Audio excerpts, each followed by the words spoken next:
basically, UAE has signed one of their own development riders on a 5-year contract. He's 19. He's Spanish. And so one thing, poor Ayuso, or potentially lucky Ayuso, because UAE are signing another Spaniard and he's going to be further out the door. He's going to be talking with Movistar again. Or it's just terrible news for him and he's going into obscurity. But also, it just made me think how irrelevant contracts seem these days. Because a 5-year contract at 19 is a big... I don't know. And we know how easily they're broken. It was a sort of news that made me barely flinch, except to chuckle at myself about Ayuso, which seems unfair because he's a great rider, but he's just the subject of a lot of jokes. The thing is, they weren't broken for a long time. Like, nobody really broke contracts for a long time, unless something very strange happened and like a real gnarly fallout between a rider and management, which is relatively rare. You didn't have the Remco situation where riders getting bought out of contracts and transferring like we were a real sport, right? Like, it just never happened. And part of that was because if you go back even kind of 5-6 years, the vast majority of contracts, almost all, even amongst the top riders, were 1 or 2 years. They're really short, maybe 3. And I think it was it Froome that had like that 5-year one when he came back and went over to Israel. Like that was a really unique kind of thing at that point. And it's UAE that's basically stepped in and said, "Well, we don't even have a budget. We just sort of pick up the riders we feel like picking up, and we can apply as long a contract to it as we kind of want to." That's like the only thing that has started to really push that in a very different direction. But it's for a neo-pro, the nature of the transfers. And it's complete. And I mean, there used to be an entirely separate contract for neo-pros where it was kind of, there was this understanding, and there was it's just, I don't know, this sport's just, the economics of it I can't fathom sometimes. But anyway, that's a massive tangent. It'll be interesting to see if it actually pays off. I think the worst thing to come out of all this contract stuff so far is the other day on our internal Slack channels, there was a huge discussion comparing like EU labour law to Canadian labour law to American labour law, and I just had to shut my laptop and be like, I'm just going to go do something else for a bit. That's just the sort of that's August for you in the bike racing world, is that even internally amongst colleagues and friends, we have to find something to talk about, and sometimes that is labour laws. Can I what's the get word? Us back on track? Well, I was going to sashay us over to someone who segue. Thank you. I couldn't remember the actual word. What's sashay? Let's sashay is a dance. It's a kind of dance transition. Yeah. But you can sashay over into a new topic. You can. We are not segueing anymore on this podcast. We are now sashaying. Don't yuck my yum. The one person I can't tell if they're having fun or not at the minute is Remco Evenepoel. Oh gosh. Because got the move he wanted with the money, the Dan Bighams, the climbing teammates. On the other hand, ditched his fan gathering meetup thing, attended by 2,000 Remco Evenepoel fans, for an altitude camp in Livigno. Last minute altitude camp. A lot. Well, yeah.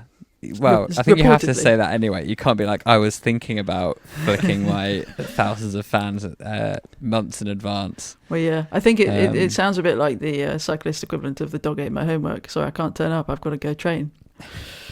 Yeah. Well, because he was originally planning to do better at the Tour de France, and then this would be like a big sort of post-tour celebration thing. That'd be his Pogacar criterion.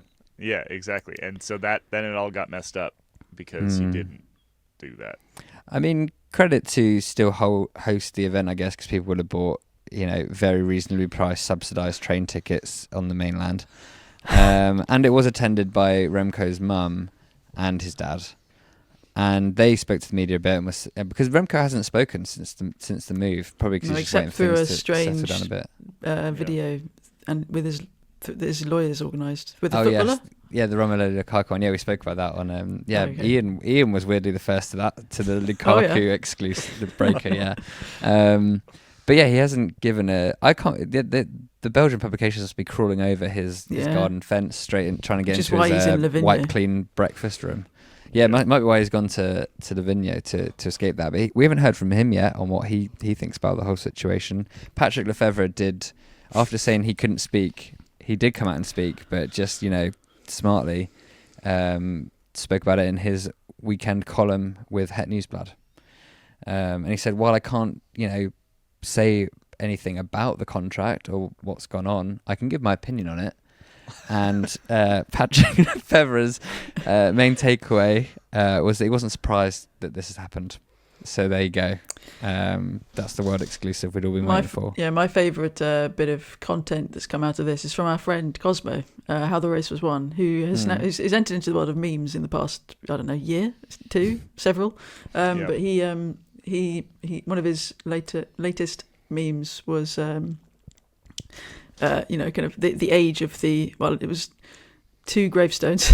Bear with me. And the Remco rumours about Red Bull, and so because those started, Cosmo went digging and found that the first rumours were as early as 2019, which I don't think can possibly be true because he'd barely signed for Soudal. No way. But essentially, the gist of the meme is that Remco rumours outlived GCN Plus. Oh, brutal. Lived for longer than to begin with. Wow. Like GCN Plus. That's like the cabbage in your Steve. The PM. What's her name? Yeah, Liz Truss. Liz Truss. Yeah. I got confused there because I was thinking about when someone threw a cabbage at Aston Villa manager Steve Bruce, and he got fired the next day. Cabbages have a weird hold over our people here. I think it was a lettuce with Liz Truss, but yes, it was lettuce. What I will say off the back of that, comparing length of times, is at our burgeoning media startup Escape Collective, let's not count our chickens until we're out of the Remco rumour or GCN Plus range. Yeah. I would caution that. I think we've already beaten GCN Plus. I found the meme. We definitely have. Yeah, it was March 2021, so still pretty early in his Soudal Quickstep tenure, Remco. But yeah, I mean GCN only lasted we might be on the cusp actually. 2.5 years. Really? It was February 21 to December 23. So we're almost there. It just felt like it lasted a lot longer because I could just watch because it was great. Every bike race ever. I just watched Tour of Poland and whatnot. We don't know how good they are till they're gone, eh? Yeah. The bit an outsized impact in that amount of time. Gosh, yes. Yeah, you got to give it to them.